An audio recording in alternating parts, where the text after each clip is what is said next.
ابتدا ہے رب جلیل کے بابرکت نام یا اللہ سے جو ہماری شعر سے زیادہ قریب ہے۔ محترم ناظرین و کرام، السلام علیکم ورحمۃ اللہ وبرکاتہ۔ امید کرتا ہوں آپ سب خیر و عافیت کے ساتھ ہوں گے۔ اللہ پاک ہم سب کا حامی و ناصر ہو۔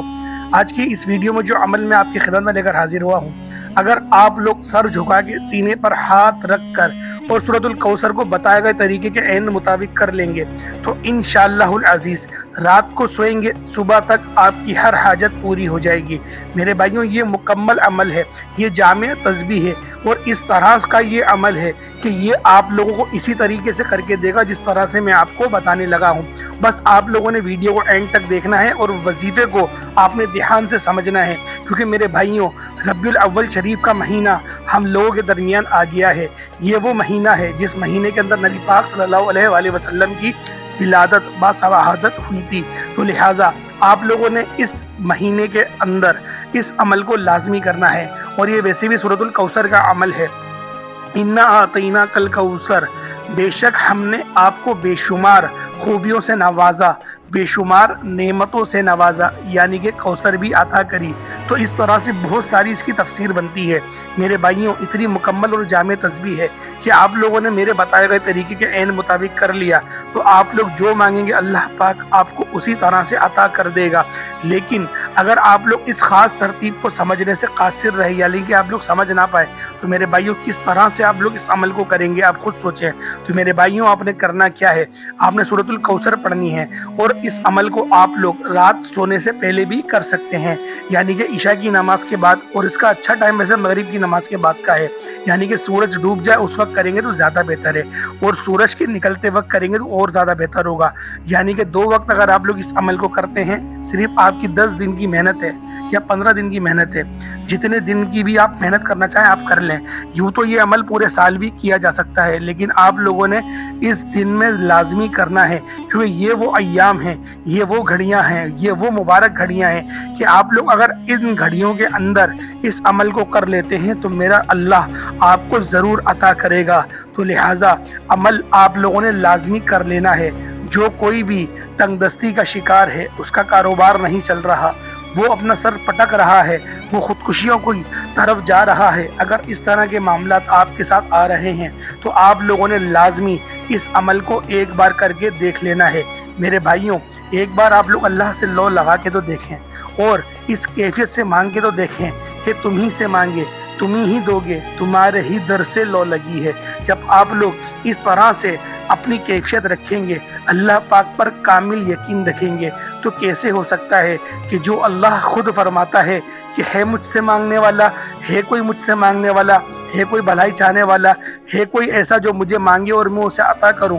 تو لہٰذا آپ لوگ اس عمل کو لازمی کر لیں۔ اگر آپ لوگ اس عمل کو تہجد کے بعد کریں گے تو یہ زیادہ افضل رہے گا، یہ زیادہ اچھا عمل رہے گا۔ بعض لوگ کہتے ہیں تہجد کی نماز تو فرض نماز نہیں ہے، تو اس نماز پہ اتنا زور کیوں دیا جاتا ہے؟ میرے بھائیوں، میرے پیارے بھائیوں، آپ لوگ خود ذرا سوچ کے تو دیکھیں، اپنے دل پہ ہاتھ رکھ کے تو سوچیں، جو نماز فرض تھی وہ نماز تو پڑھنی ہی پڑھنی ہے، اس نماز کے اندر تو کوئی گنجائش ہی نہیں ہے۔ تو آپ لوگ کیسے سوچ سکتے ہیں کہ آپ لوگ جو نماز فرض پڑھ رہے ہیں اس کی ہی صرف پڑھ کے آپ کے تمام معاملات حل ہو جائیں گے؟ ایسا نہیں ہو سکتا میرے بھائیوں۔ جب آپ لوگ سو کر اٹھتے ہیں، آپ لوگ -5 پہ ہوتے ہیں، آپ نے فجر کی نماز پڑھی، آپ -4 پر آ گئے، اس طریقے سے آپ نے پوری 5 نمازیں پڑھ لی، آپ پھر 0 پر آ گئے۔ اس کے بعد میرا رب فرماتا ہے کہ اب بتا تو نے میرے لیے کیا کرا، وہ تو فرض تھی، میں نے تجھے پیدا ہی اپنی عبادت کرنے کے لیے کیا تھا، اور تو نے وہ عبادت تو کر لی جو تیرا تجھے بنانے کا مقصد تھا،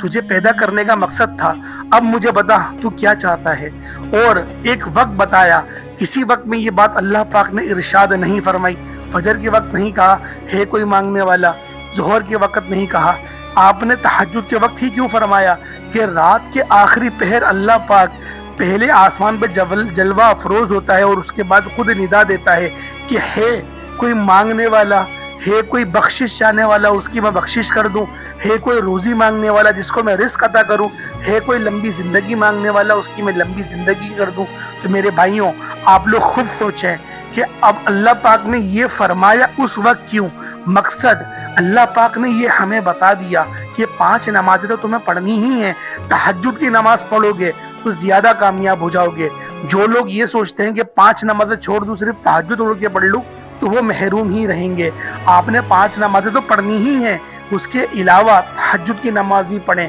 اس کا معمول بنائیں، یقین کریں آپ کے چہرے پر نور آنے لگے گا، آپ کی روحانیت بڑھنے لگے گی، آپ کی دنیا میں معاشرے میں آپ کی اتنی عزت ہوگی آپ لوگ خود حیران رہ جائیں گے۔ تو لہٰذا میں جو عمل آپ لوگوں کو بتانے لگا ہوں یہ عمل یقین کریں بڑا مجرب عمل ہے، یہ عمل بڑا طاقتور ترین عمل ہے۔ بس آپ لوگوں نے اس عمل کو اگر تہجد کے وقت کر لیا تو زیادہ بہتر رہے گا۔ لیکن میرے بھائیوں آپ نے اللہ پاک پر مکمل بھروسہ رکھے، اللہ پاک پر کامل یقین رکھتے ہوئے ہی آپ لوگوں نے اس وظیفے کو کرنا ہے۔ عمل کیا ہے؟ سورۃ الکوثر آپ لوگوں نے پڑھنی ہے، لیکن اس کا ایک خاص طریقہ ہے، اس کی ترتیب کو ذرا ملاحظہ کر لیں۔ سب سے پہلے آپ لوگ ایک بار پڑھیں گے اعوذ باللہ من الشیطان الرجیم بسم اللہ الرحمن الرحیم۔ اعوذ باللہ اور بسم اللہ کو ایک بار پڑھ لیں گے، اچھی طرح سے پڑھیے گا، کوئی غلطی نہیں کریے گا، آرام آرام سے رک رک کے صبر کر کے پڑھیے گا، کیونکہ میرے بھائیوں یہ وہ مجرب گھڑیاں ہیں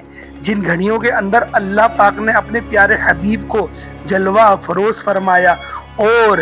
دین کو اتنی مضبوطی عطا کری اور پوری دنیا کو دین اسلام سے مشرف فرمایا، اور جو بیٹیوں کو زندہ دفنایا جا رہا تھا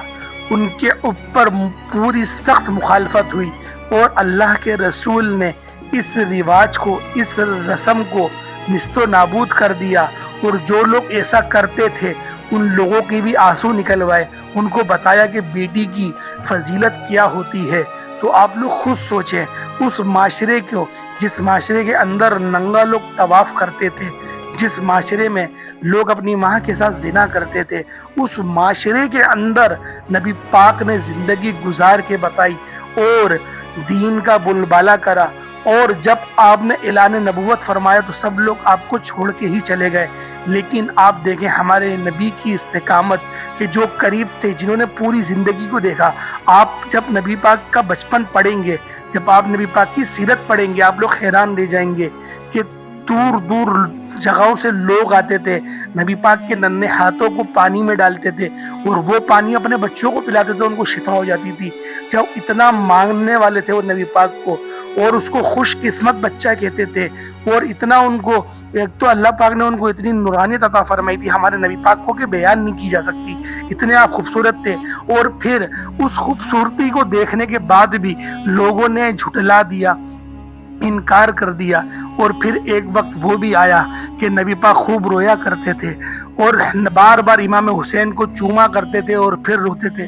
پھر چومتے تھے، پھر روتے تھے۔ تو جب پوچھا گیا کہ یا رسول اللہ صلی اللہ علیہ وسلم آپ کیوں چومتے بھی ہیں روتے بھی ہیں، تو فرمایا کہ او حسین تجھے میری ہی امت شہید کرے گی۔ پھر آسمان نے وہ لمحہ بھی دیکھا، زمین نے بھی وہ لمحہ دیکھا۔ تو میرے بھائیوں آپ لوگ غور کریں، اتنی بڑی بڑی قربانیاں دی ہیں ہمارے نبی پاک نے اور ان کے گھرانے نے اور ان کی اہل بیت نے، تو کیا ہمیں ان کے ساتھ جڑ کے چلنا نہیں چاہیے؟ کیا ہمیں ان کا خوب خوب شکر ادا نہیں کرنا چاہیے؟ کیا ان پر درود و سلام نہیں پڑھنا چاہیے؟ تو میرے بھائیوں اس مہینے میں، اس مہینے میں ہم لوگ پڑھ کے دکھائیں گے، ہم اس طرح کر کے دکھائیں گے۔ تو لہٰذا عمل کو ذرا ملاحظہ کریں، ایک بار اعوذ باللہ اور بسم اللہ پڑھ لیں، اس کے بعد آپ لوگوں نے درود ابراہیمی پڑھنا ہے۔ درود ابراہیمی کون سا؟ نماز والا، اللہم صلی علی محمد وعلی آل محمد کما صلیت علی ابراہیم وعلی آل ابراہیم انک حمید مجید، اللہم بارک علی محمد وعلی آل محمد کما بارکت علی ابراہیم وعلی آل ابراہیم انک حمید مجید۔ اس کے بعد آپ لوگوں نے 2 تسبیحات، یعنی کہ 2 تسبیحات صرف پڑھنی ہے آپ لوگوں نے سورۃ الکوثر کی 200 مرتبہ آپ لوگوں نے انا اعطیناک الکوثر فصلی لربک وانحر انا شانئک هو الابتر، اس کی 2 تسبیحات آپ لوگوں نے پڑھنی ہے۔ اس کے بعد آپ لوگوں نے 313 مرتبہ استغفر اللہ استغفر اللہ استغفر اللہ اس نیت سے پڑھنا ہے کہ اللہ پاک آپ کے تمام صغیرہ کبیرہ گناہوں کو معاف فرما دے۔ اس کے